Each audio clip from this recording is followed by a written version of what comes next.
الحمد لله والصلاة والسلام على رسول الله وعلى آله وأصحابه أجمعين، أما بعد. قال الله تعالى: كانوا قليلا من الليل ما يهجعون وبالأسحار هم يستغفرون.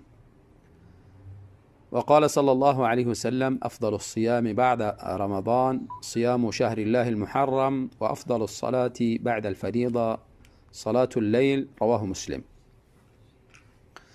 نماز شب و یا هم قیام اللیل یکی از نمازهای نهایت مرغوب و سنتی مؤکده در حق هر مسلمان می باشد.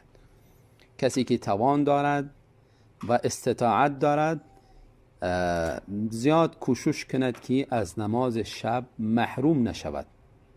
و نماز شب در حقیقت روشنی بر یک مسلمان است، روشنی در تمام زندگیش، روشنی دلش، روشنی خانوادهش، روشنی در پیشبرد زندگیش.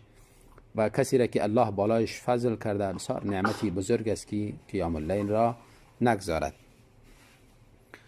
وقت قیام اللیل بعد از نماز عشاء خفتن شروع می شود تا به طلوع فجر صادق، یعنی تا به وقتی نماز بامداد.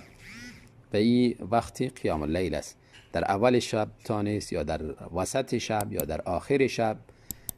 البته در ثلثی از شب، سیوم حصه از شب، اگر انسان سیوم حصه اخیری از شب اگر تا نیست، باز او وقت بهتر است.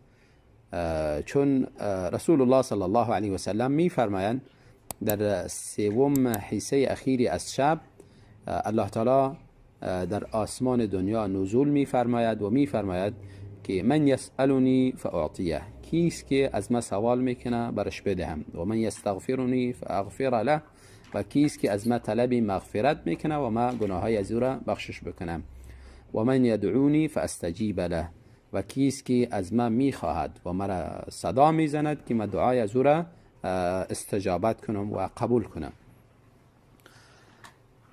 نماز شب به چی تعدادی خوانده میشه؟ چی تعداد رکعتی انسان نماز شب را بخواند؟ آنچه از رسول الله صلی الله علیه و سلم نقل است و حضرت عایشه رضی الله عنها میفرماید: ما کان یزید فی رمضان ولا فی غیره علی 11 رکعه. رسول الله صلی الله علیه و سلم در رمضان و غیر رمضان از 11 رکعت بالا نمیخواندند. 8 رکعتی از این قیام اللیل محسوب میشد و 3 رکعت دیگری از این وتر. وتر هم از جمله قیام اللیل، البته نام مشخصش وتر است. بنابراین حدیث عده علما گفتن که نماز یعنی تراویح که در رمضان خوانده میشه نباید از 11 بالا بوده باشه، مطابق فعل رسول الله صلی الله علیه و سلم.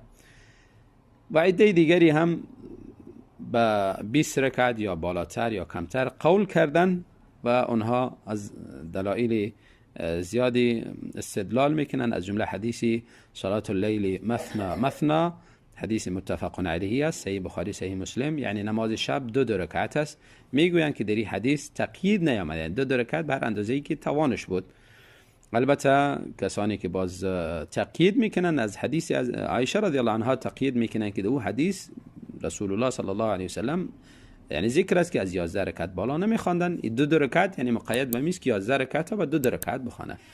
اگرچه در حدیث از عایشه رضی الله عنها ذکر است که اونجا 4 رکعت یعنی 4 رکعت میخواندن و 4 رکعت نهایت دراز و بسیار زیبا میخواندن. المهم اگر 4 رکعت هم خوانده سلام داد درست است، اگر 2 رکعت هم خوانده سلام داد این بهتر است، چون رسول الله صلی الله علیه و سلم خودشان قول کردن.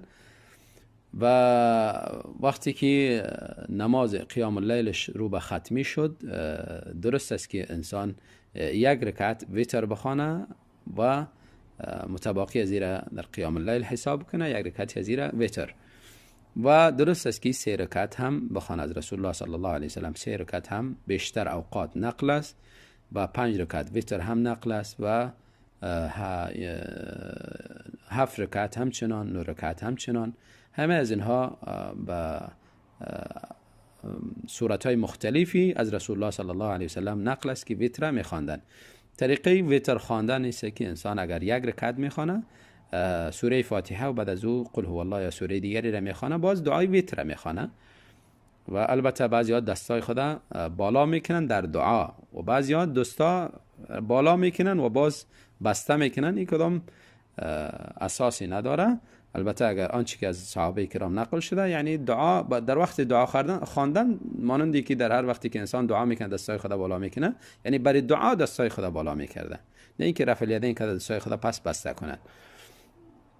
پس نماز شب عدد رکعاتش 11 رکعت به همین انسان اکتفا کنه و 3 رکعت گاهی ویتر بخونه و گاهی هم 1 رکعت اگر ویتر میخونه و گاهی هم 5 یا کم و زیادی در توانش چیزی بوده باشه.